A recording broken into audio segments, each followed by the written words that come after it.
Assalamualaikum warahmatullahi wabarakatuh. Perkenalkan, nama saya Ainur Rahma dengan NRP 011119400031 dari Departemen Fisika Angkatan 2019.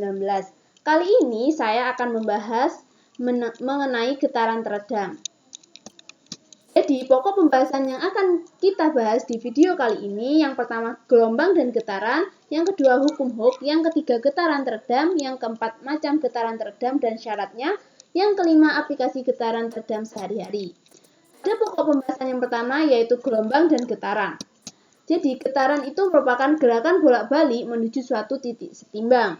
Pada getaran terdapat besaran-besaran, yaitu yang pertama frekuensi, merupakan banyaknya getaran dalam satu sekon. Yang kedua periode, yaitu waktu yang dibutuhkan untuk melakukan bolak-balik pada titik yang sama. Yang ketiga yaitu amplitudo, merupakan simpangan terbesar. Pada gambar di samping itu dapat dilihat bahwa simpangan terbesar itu berada di titik B dan A. Dalam satu kali getaran itu dilewati dari titik 0 ke B, ke 0 lagi ke A, kemudian kembali lagi ke 0. Itu merupakan satu kali getaran.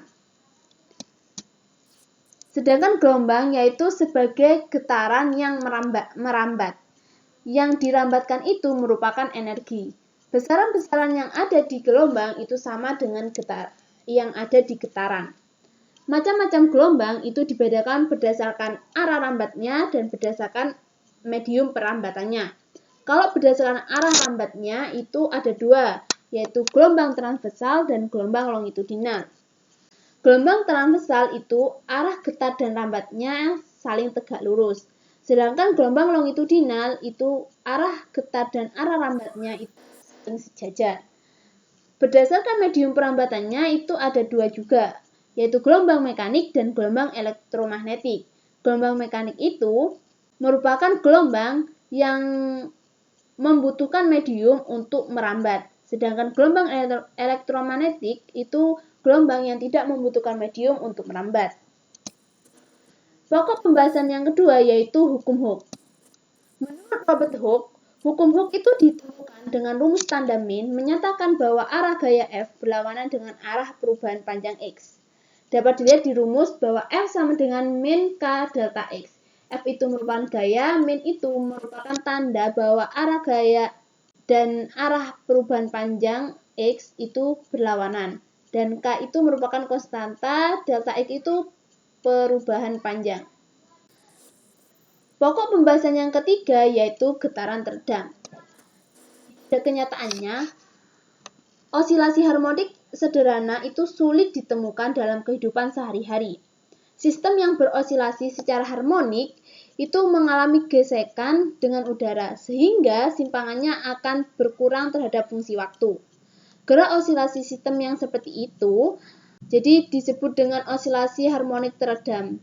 Jadi menurut Giancoli 1997, getaran teredam merupakan gerak benda yang dipengaruhi oleh gaya penghambat atau redaman yang menyebabkan amplitude osilasi berkurang.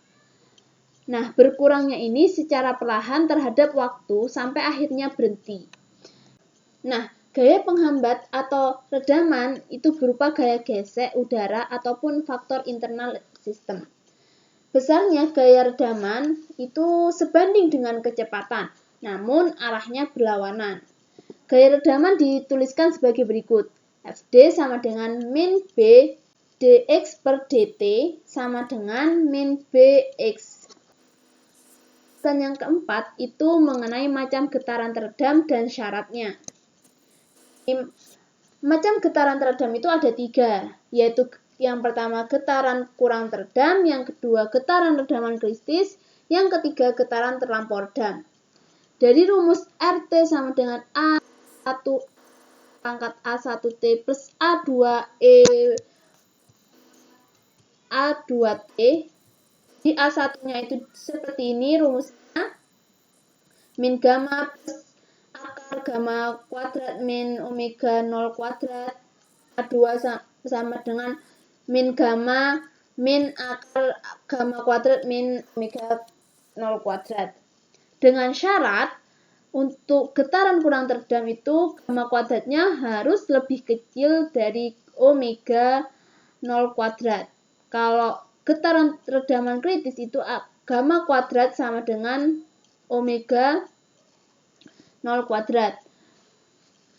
Untuk getaran terlampau redam itu gamma kuadratnya harus lebih besar dari omega 0 kuadrat. Pembahasan yang terakhir yaitu aplikasi getaran teredam pada kehidupan sehari-hari. Teredam itu ada senar gitar, ada pegas pada pensil mekanik, ada big sound system, juga pada shock breaker itu pada sepeda motor itu. Jadi banyak aplikasi getaran teredam di kehidupan sehari-hari selain yang saya cantumkan di video ini. Saya mengambil referensi dari beberapa buku berikut. Oke, terima kasih telah menonton video ini. Kurang lebihnya saya mohon maaf. Wassalamualaikum warahmatullahi wabarakatuh.